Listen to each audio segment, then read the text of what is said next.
Hello students, आज हम लोग जानेंगे राउंड फार्मूले का यूज जो अक्सर ट्रिपल सी में बार बार पूछे जाते हैं और मैक्सिमम स्टूडेंट्स जब भी इस तरह के फार्मूले को ट्रिपल सी के एग्जाम में पूछा जाता है तो मैक्सिमम स्टूडेंट्स इसे गलत कर देते हैं। तो चलिए आज इसे हम समझते हैं एकदम आसान तरीके से कि यदि एग्जाम में राउंड का फॉर्मूला आता है तो हम उसे कैसे सही करके आएंगे। तो चलिए, जैसा कि आप देख रहे हैं कि हमारे स्क्रीन पे एक क्वेश्चन दिया हुआ है राउंड, और नंबर में हमारा दिया 156 डेसिमल 568, 2। तो देखिए इसका लॉजिक क्या है कि जब भी कोई हमारा वैल्यू, जो भी हमारा यहाँ पे ब्रैकेट के अंदर में वैल्यू है और वो वैल्यू अगर हमारा नेगेटिव नहीं है, सारा का सारा नंबर हमारा पॉजिटिव है। देखिए यहाँ पे जितने भी नंबर्स दिए हैं कहीं भी माइनस का सिंबल नहीं है। अगर इस तरह का राउंड का फॉर्मूला आता है तो ये काफी आसान है। तो चलिए इसको समझते हैं कि कैसे हम सॉल्व करें, क्योंकि हमें तो एग्जाम्स के समय सिस्टम नहीं दिया जाएगा। तो इसे कैसे कैलकुलेट करेंगे इजी वे में। तो देखिए जब भी राउंड का फॉर्मूला अगर आपको ट्रिपल सी के एग्जाम में पूछ देता है तो सबसे पहले मुझे ये देखना है कि कॉमा के बाद कितना नंबर दिया हुआ है। ठीक है, तो कॉमा के बाद हमारा यहाँ पे 2 नंबर है, तो हमारा जो भी आंसर आएगा दशमलव के बाद 2 ही डिजिट आएंगे। पहला तो कॉन्सेप्ट एकदम आप क्लियर कर लीजिए कि जितना हमारा कॉमा के बाद जो नंबर रहेगा डेसिमल के बाद उतना ही डिजिट में हमें आंसर देखने को, कहने का मतलब डेसिमल के बाद हमें 2 ही डिजिट देखने को आंसर में मिलेंगे।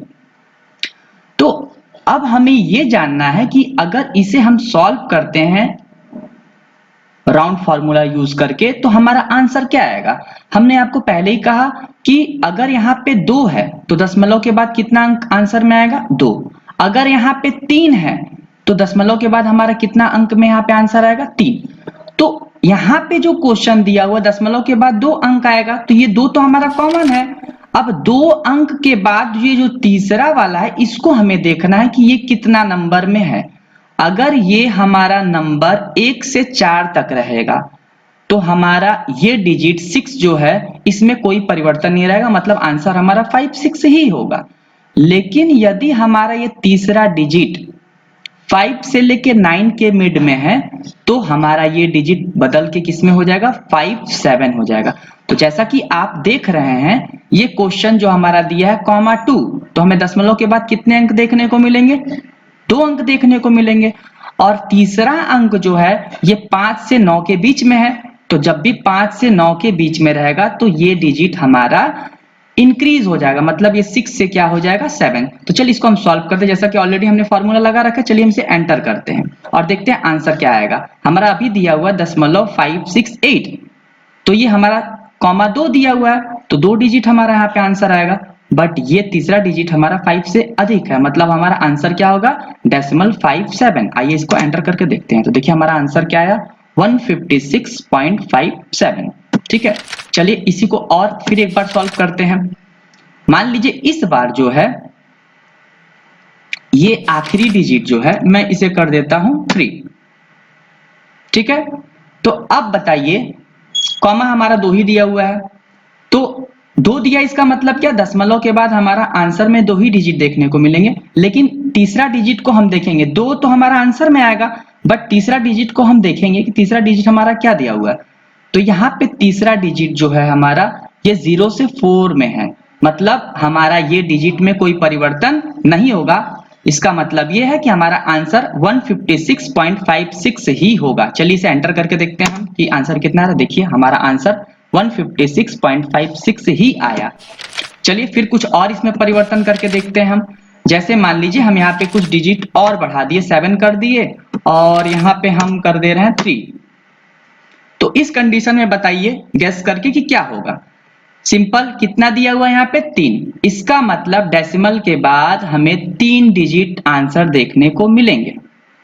ठीक है, कितने डिजिट देखने को मिलेंगे, 3 डिजिट। ठीक है, अब 3 डिजिट के बाद वाले वैल्यू को हम देखेंगे कि ये क्या है। तो 7 हमारा 5 से अधिक है, 5 से 9 के बीच में है, तो क्या होगा हमारा, ये 3 जो है ये किस में कन्वर्ट हो जाएगा, 4 में हो जाएगा। मतलब हम लोगों का आंसर क्या हो जाएगा, 156.534, सॉरी 564। चलिए इसे हम एंटर करके देखते हैं कि हमारा ये 0.564 होता है या नहीं। देखिए हमारा 0.564 हो गया।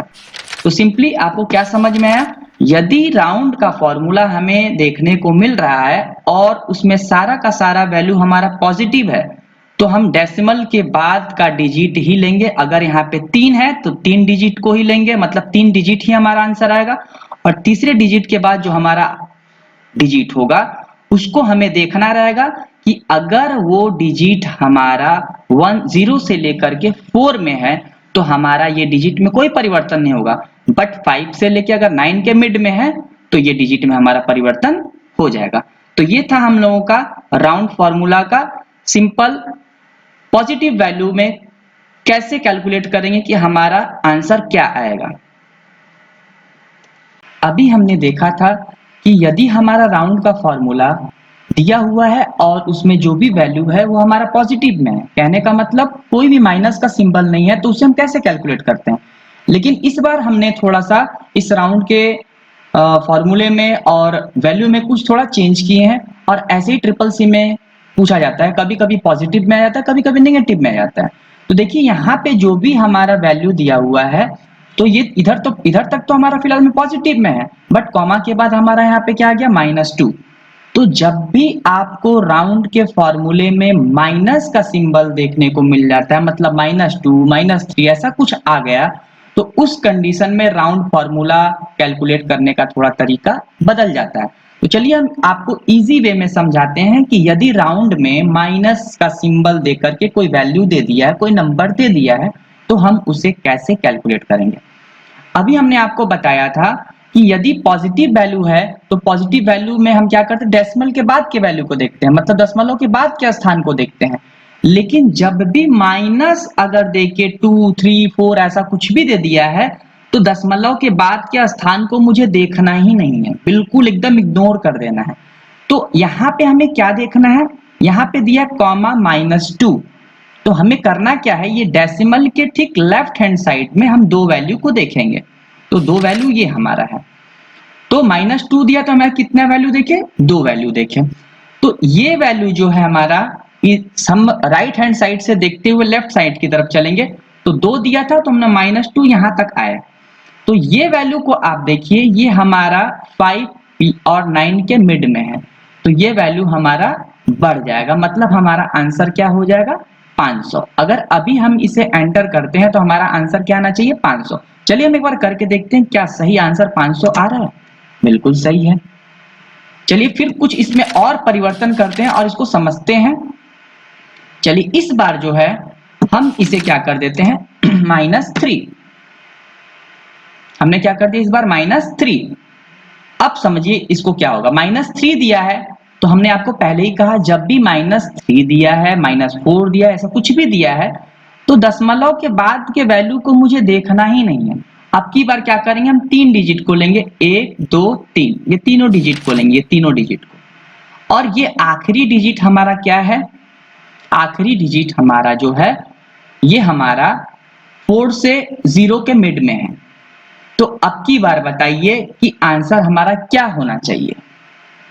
तो अब की बार हमारा जो आंसर होगा वो हमारा आंसर बल्कि होगा 0, क्योंकि याद रहे जितना माइनस दिया रहता है उतना 0 हमें लगाना रहता है। तो यहाँ पे अब की बार 3 डिजिट दिया हुआ और 3 पूरा हम पूरा यहाँ तक ले लिए, तो अब की बार हमारा जो आंसर आएगा वो आंसर हमारा 0 आएगा। क्यों 0 आएगा, क्योंकि जितना माइनस दिया रहेगा उतना 0 हम ऐड करते हैं। तो यहाँ पे कितने डिजिट दिए हुए हैं, 3 डिजिट, तो ये 3 का 3 डिजिट क्या हो जाएगा हमारा, 0 में कन्वर्ट हो जाएगा। क्यों कन्वर्ट हो जाएगा, क्योंकि ये वैल्यू जो हमारा तीसरा वाला है ये हमारा 0 से 4 के मिड में है। अगर हम इसको अभी एंटर करते हैं तो देखिए हमारा आंसर क्या आ गया, 0। क्लियर है। और अभी वापिस से हम क्या करते हैं, अगर इस 4 को हम 5 कर दे रहे हैं, समझिएगा ध्यान से, अभी इस 4 को हम क्या कर दे रहे हैं 5 में। ये बताइए कि यहाँ पे हमारा -3 दिया है ना, तो वापिस से हम किसको, दशमलव के बाद के स्थान को तो देखेंगे नहीं, हम क्या करेंगे, तीनों डिजिट को लेंगे। हमने इन तीनों डिजिट को ले लिया और ये आखिरी डिजिट जो है ये कितना है, ये 5 से 9 के बीच में है। तो याद रहे ये 5 से 9 के बीच में है, तो याद रहे 3 जीरो तो लगेगा, लेकिन ये 5 से 9 के बीच में है, तो हमारा आंसर क्या हो जाएगा पता है? हमारा आंसर सीधे हो जाएगा 1000। अगर हम अभी इसे एंटर करके देखें तो देखिए हमारा आंसर क्या आ गया, 1000।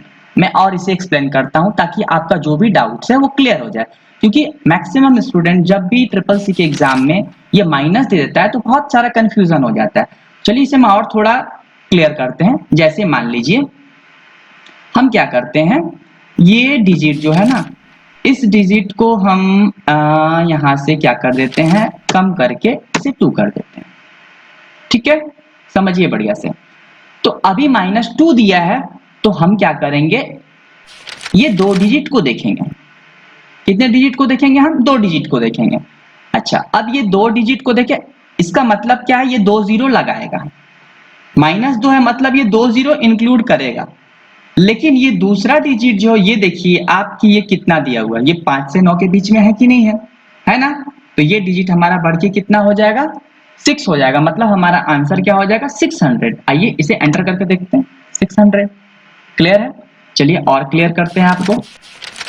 मान लीजिए हम डिजिट थोड़ा और बढ़ा करके, मान लीजिए यहाँ पे हम कर दे रहे 4 और यहाँ पे हम कर देते हैं 3।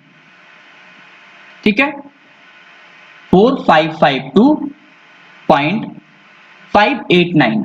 जब भी इस तरह का राउंड का फॉर्मूला रहे और नेगेटिव में रहे, तो मैं आपको बार बार ये कह रहा हूं कि दशमलव के बाद का वैल्यू क्या है, मुझे उसे देखना ही नहीं, उससे कोई मतलब नहीं है। मुझे ये देखना है कि ये जो कॉमा के बाद वैल्यू वो कितना है। तो ये मेरा दिया हुआ है -3, इसका मतलब हम ये 3 डिजिट को देखेंगे, और -3 दिया, इसका मतलब 3 जीरो लगना है, 3 जीरो लगना है। अब हमें ये बताइए, ये 5 से कितना तक के बीच, 5 से लेके 9 के मिड में है कि नहीं है? तो ये अगला डिजिट जो है हमारा, ये किस में कन्वर्ट हो जाएगा, ये हमारा 5 में हो जाएगा। मतलब ये 5 हो जाएगा, और ये 3 है तो 3 डिजिट हमारा 0 में कन्वर्ट हो जाएगा। मतलब अब की बार हमारा आंसर क्या होगा, 5000। क्यों? क्योंकि ये 5 से 9 के मिड में, ये तीसरा डिजिट। तो अगर अभी हम एंटर करेंगे तो हमारा आंसर क्या होना चाहिए, 5000। देखिए हमारा आंसर क्या है, 5000। क्लियर है? चलिए थोड़ा और डीप में चलते हैं। मान लीजिए ये डिजिट, अब की बार हम माइनस इसे कर देते हैं 4। समझिएगा इसे, क्या कर दिए, -4। मतलब क्या करेगा, ये 4 डिजिट को पूरा लेगा, मतलब 4 जीरो इसको लगाना है। ठीक है, 4 जीरो इसे लगाना है। लेकिन आखिरी का डिजिट क्या दिया हुआ, इसे देखिए आप, ये 0 से 4 है। याद रहे जब भी आखिरी डिजिट 0 से 4 रहेगा तो हमारा आंसर 0 ही आएगा। लेकिन अगर ये वैल्यू हमारा 5 से, आखिरी 4 डिजिट जो दिया हुआ है 5 से लेके 9 के मिड में है, तो ये कन्वर्ट हो जाएगा 10000 में। लेकिन अभी चलिए जिस हिसाब से ये दिया हुआ, इसके हिसाब से हमारा आंसर अभी क्या होगा, 4 ये 0 करेगा ही करेगा, और ये आखिरी डिजिट हमारा जो है ये 0 से 4 है, तो हमारा डिजिट बढ़ेगा नहीं, बल्कि हमारा आंसर क्या हो जाएगा, 0। देखिए अभी हम इसे एंटर करते हैं तो आंसर क्या आ रहा है हमारा, 0। ठीक है, लेकिन अगर इस वैल्यू को हम क्या कर देते हैं, मान लीजिए 6 कर देते हैं, 5 6 7 कुछ भी, मतलब 5 से लेके 9 के मिड में कुछ भी कर देते हैं, तो याद रहे कितना डिजिट यहाँ पे माइनस हमको लेना है, 4। मतलब ये 4 डिजिट को हम पूरा लेंगे। लेकिन अब की बार ये चौथा डिजिट जो है ये 5 से 9 के मिड में है, इसे ध्यान से समझिए, ये हमारा 5 से लेके 9 के मिड में है। तो जब भी हमारा ये डिजिट आखिरी वाला 5 से 9 के मिड में होगा, तो ये 4 जीरो तो लगेगा ही, एक एक्स्ट्रा हो जाएगा, मतलब अब की बार हमारा आंसर हो जाएगा 10000। एंटर करके देखिए 10000। ठीक है, और थोड़ा डीप में इसे समझते हैं। हमने आपको बार बार कहा था क्या, कि डेसिमल के बाद क्या स्थान है आपको उसे नहीं देखना है। जैसे मान लीजिए हम इसे डिलीट कर देते हैं, डेसिमल के बाद के स्थान को क्या कर देते हैं, डिलीट कर देते हैं। ठीक है, अभी हम इसे एंटर किए थे तो क्या आंसर आया था, 10000 आया था। अभी भी आप करके देखिए हमारा 10000 ही आ रहा है। इसका मतलब ये है कि जब भी हमारा राउंड का फॉर्मूला दिया है और कॉमा के बाद -3 -4 ऐसा कुछ भी दिया है, तो दशमलव के बाद के स्थान को हम बिल्कुल ध्यान ही नहीं देंगे। ठीक है, चलिए थोड़ा और डीप में चलते हैं। अब की बार मान लीजिए हम इसे कर देते हैं 2, तो बताइए आंसर क्या होगा। दशमलव कुछ दिया है क्या, नहीं दिया है, मतलब हमें क्या करना है, इन 2 डिजिट्स को लेना है। क्लियर है? इन 2 डिजिट्स को लेना है। क्लियर? अब हमें ये बताइए कि ये जो हमारा डिजिट है इसके बाद वाला, ये 5 से 9 के मिड में है कि नहीं है ना? तो ये हमारा किस में कन्वर्ट हो जाएगा? 6 में। मतलब 6 और ये 2 डिजिट तो 0 होगा ही, मतलब हमारा क्या हो जाएगा आंसर? 6600। चलिए एंटर करके देखते हैं। ये देखिए 6600। तो अगर हमारा राउंड में दोनों वैल्यू कॉमा के बाद अगर पॉजिटिव है तो इसमें क्या करना रहता है? दशमलव के बाद के स्थान को देखते हैं। और यदि हमारा नेगेटिव वैल्यू कॉमा के बाद दिया रहता है तो दशमलव के बाद के स्थान को हम देखेंगे नहीं, बल्कि दशमलव के पहले वाले स्थान को देखेंगे। ठीक है? तो इस तरह से हम राउंड के फॉर्मूले को आसानी से कैलकुलेट कर सकते हैं और ट्रिपल सी में अगर राउंड का कोई भी क्वेश्चन आता है तो आप उसे आसानी से सॉल्व कर सकते हैं। यदि आप राउंड फॉर्मूले का इस्तेमाल करना सीख गए हों तो मैं आपको ये स्क्रीन पे 3 क्वेश्चन दिया हूं, आप इसे सॉल्व करें और कमेंट सेक्शन में बताएं कि कुछ क्वेश्चन का कौन सा सही आंसर होगा। मतलब ये पहले क्वेश्चन का सही आंसर क्या होगा, सेकंड का क्या होगा और थर्ड का क्या होगा। Thank you for watching. यदि आपको हमारा ये वीडियो पसंद आया तो प्लीज़ यार वीडियो को लाइक, शेयर और सब्सक्राइब करना ना भूलें। Thank you. Have a good day.